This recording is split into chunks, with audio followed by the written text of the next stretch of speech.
Hagar, noong kapanahunan nila Abraham ay ang tawag niya sa Diyos na nakita niya ay ito nga, Diyos na nakakakita. God, imagine mga kaibigan, no, ang sabi niya dito, sa word na ito, ang tawag niya sa Diyos ay Diyos na nakakakita. Kahit sa atin, no, ngayon sa ating present time, kahit hindi natin nakita ang Diyos, pero tiyak nakikita po niya tayo dahil itong ang word na to, mga kaibigan, no, Old Testament, Genesis po, ang tawag ni Hagar sa Diyos ay Diyos na nakakakita. So, sa atin din ngayon, mga kaibigan, nakikita tayo anong ginagawa natin. Anong ginagawa ko? Ito, nagla-live ako, I talk about God. Nakikita ito ng Diyos, mga kaibigan. Hindi ito lingid sa Kanya. Sa inyo din po kung ano po ang ginagawa nyo ngayon. Nakikita din po ng Diyos yan. Lahat po sa atin ay, meron po tayong mababasa na lahat ng ating,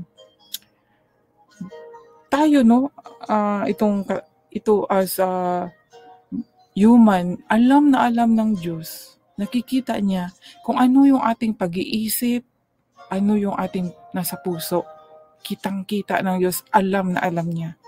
Kaya dito sa word na ito, ang tawag ni Hagar ay Diyos na nakakakita.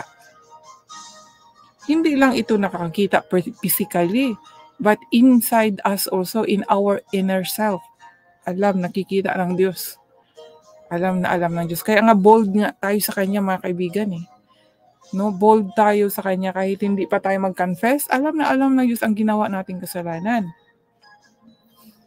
Ang gusto lang ng Diyos is to surrender, magpakumbaba sa Kanya, confess our sins.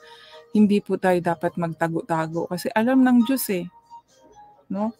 Kaya amazing po, mga kaibigan, ang salita talaga ng Diyos. Dito na-encounter natin, ang tawag ni Hagar sa Diyos ay Diyos na nakakakita. No?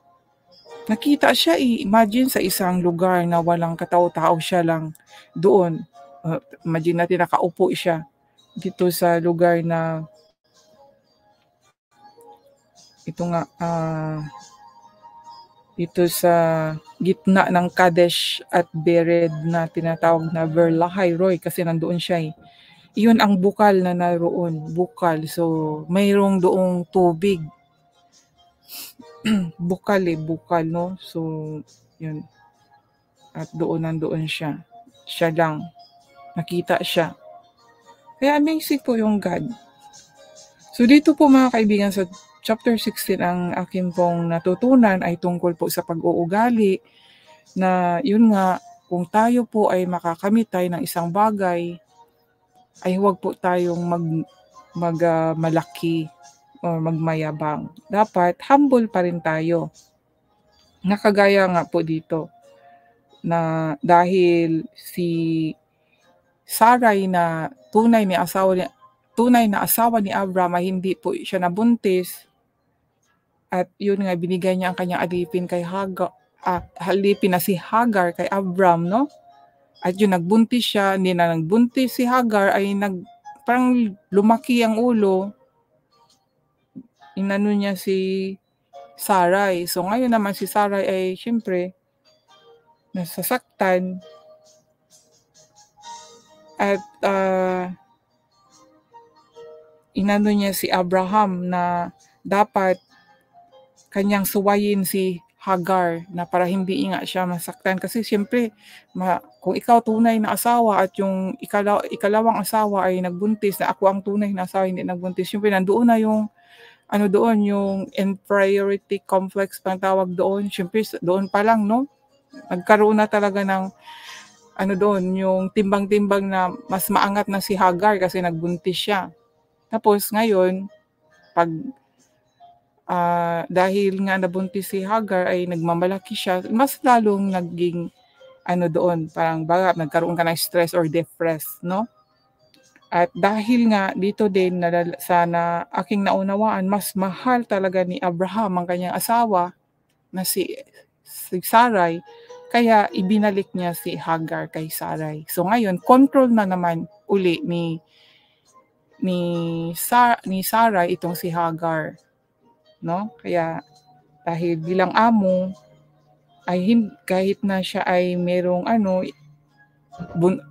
magiging anak kay Abraham, wala pa rin siyang wala pa rin siyang power para kanyang talunin si Sarai dahil under siya kay Sarai. So ito yung mga sitwasyon na matutunan po natin na iisipin po natin sa isang lugar din na may mga ganitong tradisyon na sinusunod, kagaya ng mga Islam, na pwedeng mag-asawa ng mga ilang asawa, ay hindi lang natin alam, may mga ganito din, selos-selos, no? Sa loob ng, lalo na kung palasyo pa yung mga lugar na ganito yung mga pangyayari, na hindi lang natin alam. Pero, dahil nandito sa Bible, tiyak, mayroon ding mga pangyayaring ganun. At dito mga kaibigan, amazing. Para sa akin, amazing ang Diyos talaga.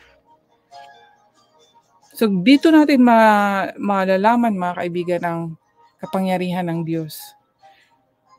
Tandaan po natin, dito sa pagkakabuntis po ni Hagar ay hindi po ito plano ng Diyos, kundi plano po ng tao, no? Dahil si Sarai nag-suggest kay Abram na sumiping kay Hagar para baka sakaling magkaroon sila ng anak. So sa pamagitan ni Hagar ay magkakaroon sila ng anak, no? So plano po nila yon, hindi plano ng Diyos. Ngayon, malalaman natin, basta dahan-dahan po nating basahin, no? Malalaman natin kung ano talaga yung plano ng Diyos, mga kaibigan. Amazing.